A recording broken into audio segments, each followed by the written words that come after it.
হাতির ঝিলের অধিকাংশ সড়ক বাতি নষ্ট, কোনোটা আবার হয়ে গেছে চুরি। রাত হলেই এখানে নেমে আসে ঘুটঘুটে অন্ধকার, বাড়ে ছিনতাইকারীর দৌরাত্ম্য, ঘটে নানা অপকর্ম।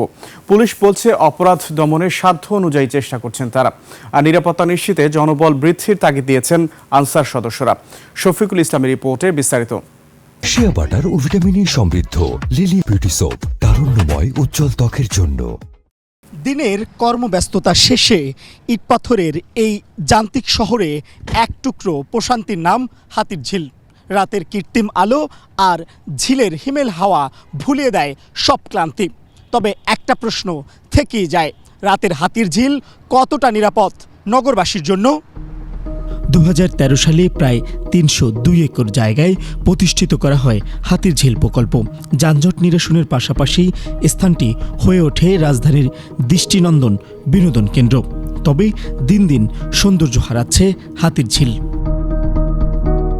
ঝিলের চারপাশ ঘুরে দেখা গেছে অধিকাংশ সড়ক বাতি নষ্ট, আবার কোনোটার শুধুমাত্র খুঁটিটাই দাঁড়িয়ে আছে। চুরি হয়ে গেছে লাইট, ফলে বাড়ছে নিরাপত্তার ঝুঁকি। পানির দুর্গন্ধে অতিষ্ঠ দর্শনার্থীরা। আসলাম একটু ঘুরতে, হাতির ঝিলটা কেমন। এসে দেখি হাতির ঝিলের পরিবেশটা অনেক সুন্দর, কিন্তু পানিগুলো অনেক দুর্গন্ধ। ভালো লাগে এখানে হাঁটতে, একা বা বন্ধু বান্ধবের সাথে সময় কাটাতে। নিরাপত্তা ব্যবস্থা আমি আজকে আসার পরে যা দেখলাম, আগের চেয়ে অনেকটাই ভালো। এমনি মানুষের কাছে শুনি যে এখানে ছিনতাই হয়, কিন্তু আমার কাছে এরকম কোনো কিছু পড়ে নাই। ছিনতাইকারীদের দৌরত্বে অতিষ্ঠ আনসার সদস্যরাও। পুরো এলাকার নিরাপত্তা নিশ্চিতে দায়িত্ব পালন করছেন মাত্র 30 জন সদস্য। আপনার এখানে ছিনতাইকারী এটা বেশি রকম।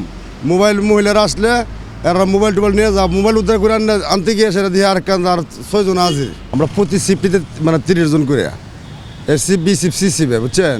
এখন লোক যদি আরো বেশি হইতো তাহলে মনে করেন যে লোক আমাদের ডিউটি মেনটেন করতে সুবিধা হইল আর কি। অবশ্য পুলিশ বলছে হাতির ঝিল এলাকায় আগের থেকে অপরাধের সংখ্যা কমেছে। অপরাধীদের দৌরত্ব কমাতে চলছে নিয়মিত অভিযান। আমরা এখানে টহল করি, ফুড পেট্রোলিং করি রাত দিন 24 ঘন্টা। আমরা সর্বোচ্চ চেষ্টা করি যাতে কোনো রকম ছিনতাই না হয় এবং জায়গাটা ভালো থাকে। যথাযথ রক্ষণাবেক্ষণ আর পর্যাপ্ত নিরাপত্তা নিশ্চিত করা গেলে হাতির ঝিল হয়ে উঠবে বিশ্বের বুকে এক অনন্য পর্যটন কেন্দ্র। এমনটাই প্রত্যাশা সাধারণ মানুষের। শফিকুল ইসলাম, 21 টেলিভিশন, ঢাকা।